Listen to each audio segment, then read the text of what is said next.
Hard hitting vlogs. Hello viewers, भी आज के हमारे वीडियो का टॉपिक है मिशन इम्पॉसिबल की राह पर विपक्षी एकता। दोस्तों, विपक्षी एकता में पलीता लगा रहे राज्यों में विपक्षी दल। नीतीश के सपने को टुकड़े कर देंगी क्षेत्रीय पार्टियां। राहुल गांधी के विपक्षी एकता में शामिल होने पर अभी भी संदेह बना हुआ है। व्यूअर्स, विपक्षी एकता का इन दिनों खूब हल्ला है। बीजेपी विपक्ष के इस एकता मिशन से थोड़ी हैरान परेशान जरूर है, पर चिंतित नहीं दिखती। हाँ, दांव पैंच में बीजेपी किसी से पीछे नहीं रहना चाहती। विपक्षी एकता के अगुवा बने नीतीश कुमार को ही निपटाने पर बीजेपी का सर्वाधिक जोर है। सच्चाई है कि विपक्षी एकता के लिए वैसे दल ही अधिक उतावले दिखते हैं जिनके नेता केंद्रीय जांच एजेंसियों के रडार पर हैं। बिहार में लालू यादव के बेटे बेटियां और पत्नी के साथ आरजेडी के कई नेताओं शुभचिंतकों पर सीबीआई, ईडी जैसी केंद्रीय जांच एजेंसियों की नज़र है। बंगाल में ममता बनर्जी के भतीजे के साथ उनकी पार्टी टीएमसी के कई नेता ईडी, सीबीआई की जांच से गुजर रहे हैं। कुछ तो गिरफ्तार होकर जेल की हवा खा रहे हैं। दिल्ली में आम आदमी पार्टी सरकार के 2 मंत्री जेल जा चुके हैं। झारखंड में हेमंत सोरेन खुद एक बार ईडी की पूछताछ का सामना कर चुके हैं। भ्रष्टाचार के मामलों में जांच की आंच हेमंत तक पहुंच चुकी है। शिवसेना और एनसीपी के नेताओं के खिलाफ जांच चल रही है। तेलंगाना के सीएम केसी राव की बेटी पर दिल्ली शराब कांड में संलिप्तता के आरोप हैं। अगर ये कहा जाए कि विपक्षी एकता के लिए ज़्यादातर वे दल ही ज़्यादा बेचैन हैं जिन्हें अपने ऊपर लगे भ्रष्टाचार के आरोपों से मुक्ति की हड़बड़ी है, तो कोई अतिशयोक्ति नहीं होगी। हालांकि विपक्षी एकता की मुहिम में रुकावटें भी कम नहीं। आइए इन रुकावटों के बारे में जानते हैं।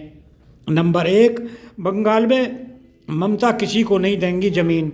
एनडीए में रह चुकी ममता बनर्जी अब किसी भी वैसी पार्टी में बंगाल में गठजोड़ के खिलाफ हैं जिससे उनके अस्तित्व पर खतरा हो। बंगाल से वामपंथ की विदाई करने वाली ममता बनर्जी तीसरी बार सीएम बनी है। 2 टर्म तक तो उन्होंने वाम दलों और कांग्रेस को दोबारा उभरने नहीं दिया। तीसरी बार उन्हें बीजेपी से कड़ी टक्कर मिली। हालांकि बीजेपी को मुंह की खानी पड़ी, लेकिन बीजेपी ने विधानसभा में 77 सीटें जीतकर ममता के सामने चुनौती खड़ी कर ही दी है। ऐसे में वह अब किसी और को एकता के नाम पर उनकी कोई ज़मीन वापस देना नहीं चाहती।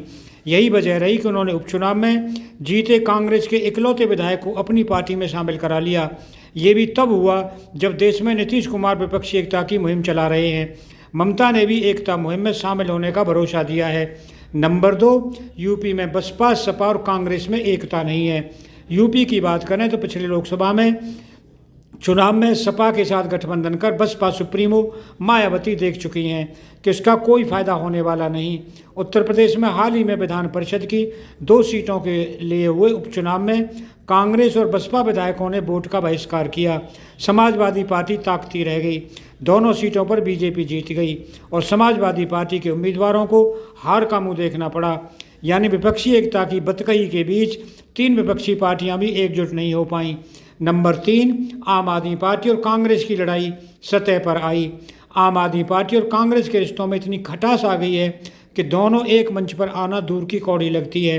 अफसरों के ट्रांसफर पोस्टिंग से संबंधित केंद्र सरकार के अध्यादेश से तिलमिलाए अरविंद केजरीवाल तमाम विपक्षी दलों का समर्थन जुटाने में लगे हैं। उनका मानना है कि विपक्ष ने एकजुट होकर अध्यादेश का विरोध किया तो राज्यसभा में बीजेपी की हार तय है। इसके लिए वे घूम कर विपक्षी नेताओं से मिल भी रहे हैं।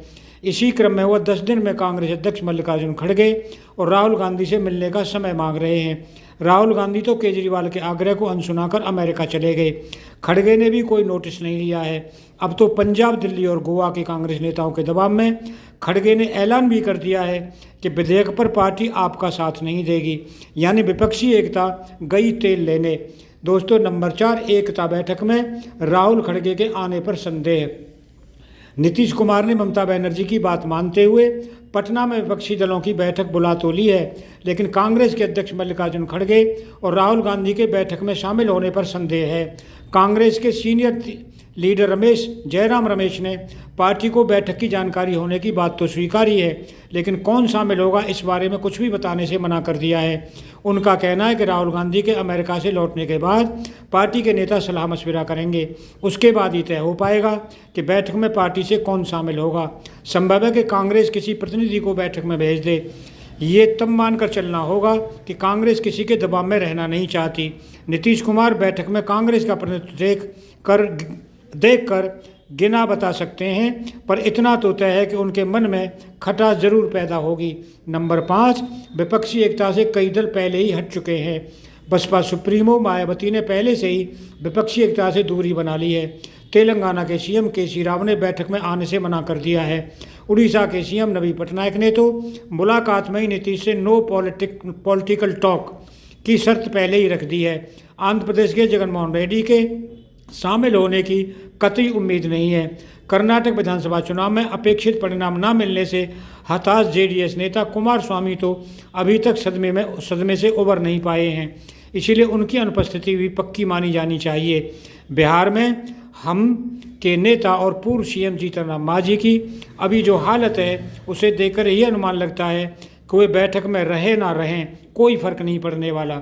दोस्तों, अगर आपको ये वीडियो पसंद आया हो तो चैनल को सब्सक्राइब करें, वीडियो को लाइक करें, ज़्यादा से ज़्यादा शेयर करें। आप लोगों का बहुत बहुत धन्यवाद। Thank you very much.